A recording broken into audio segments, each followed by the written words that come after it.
मी doctor Ahmad काकी हॉस्पिटलमध्ये consultant gynaecologist आणि सोनोलॉजिस्ट आहे. इथे सगळे प्रकारचे स्त्री रोग निदान होतात. आगामी लोकसभा निवडणुकीच्या तोंडावर सोलापुरात भारतीय जनता पार्टी, राष्ट्रवादी काँग्रेस, शिवसेनेसह 14 मित्रपक्षांच्या महायुतीचा मेळावा रविवारी उत्साहात पार पडला. यावेळी राष्ट्रवादी अजित पवार गटाकडून बोलताना मोहोळचे माजी आमदार राजन पाटील यांनी मोठी घोषणा केली. ते म्हणाले, मोहोळ तालुका हा आघाडीचा धर्म पाळणारा तालुका आहे. प्रथमच आम्ही तुमच्या व्यासपीठावर बोलतोय, परंतु येणाऱ्या लोकसभा निवडणुकीत सोलापूर लोकसभा मतदारसंघातील 6 तालुक्यांपैकी एक मत मोहोळ तालुका जादा देईल, असा शब्द त्यांनी यावेळी दिला. पहा काय म्हणाले राजन पाटील.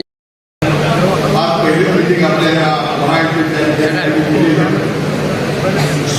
तालुका जर आपण बघितला असेल तर गेल्या 30-35 वर्षापासून आघाडीला धर्म पाळणारा तालुका म्हणून आपल्या तिथे उल्लेख केला आणि म्हणून मी आज आमच्या या तालुक्यातील सर्व 3 पक्षांच्या कार्यकर्त्यांच्या आणि मतदारांच्या वतीनं या महायुतीच्या नेतृत्वाला अभिनंदन करतो.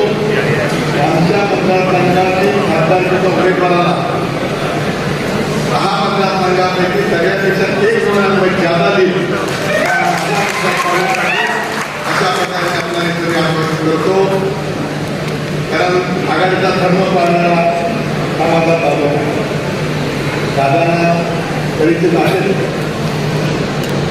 आज पहिल्यांदा आम्ही आपल्या व्यासपीठावर भाषण करत आहोत. कदाचित महाराष्ट्राला किंवा पुरोगामी विचार करणाऱ्या माणसाला चिंता वाटत असेल. आज यशवंतराव चव्हाण साहेबांचा फोटो लावून या ठिकाणी ही मुलं इथं उपस्थित झाले आहेत. परंतु आमचे नेतृत्व अजितदादा पवार साहेब यांची कामाची शैली कदाचित आपल्याला ज्ञात असेल.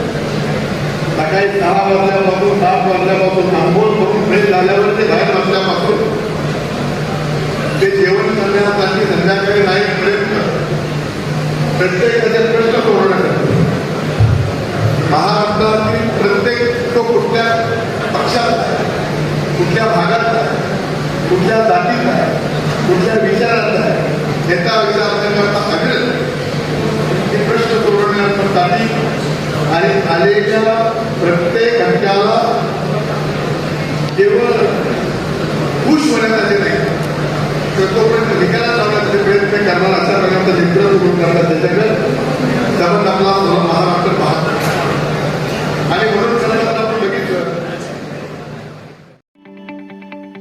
ताज्या बातम्या पाहण्यासाठी प्राईम महाराष्ट्र न्यूज चॅनलला सबस्क्राईब करा.